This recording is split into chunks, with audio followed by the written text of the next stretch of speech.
Take 7 action.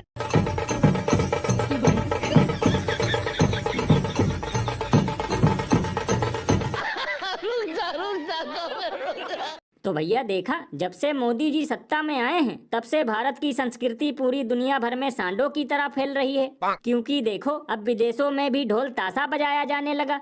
लेकिन लल्लन भैया मुझे तो लगता है कि जब से 2024 के चुनाव में 400 पार की पनौती लगी है तब से इनका डंका फट चुका है, इसीलिए खुद से ढोल बजाकर काम चलाना पड़ रहा है। क्योंकि लल्लन भैया पहले विदेश के लोग इन्हें विश्वगुरु कहते थे, बॉस कहते थे, यहाँ तक कि पैर भी छूते थे।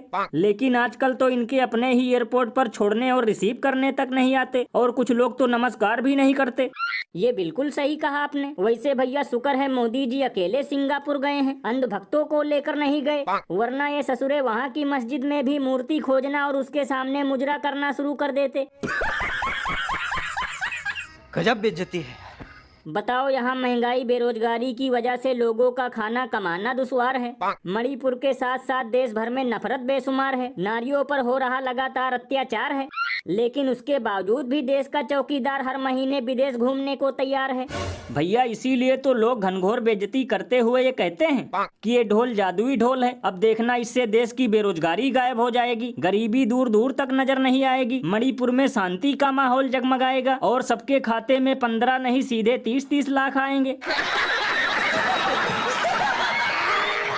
और अभी तो रुको, क्लाइमैक्स अभी बाकी है। तो कौन तुमको? मैं ठीक कर दूंगा तुमको।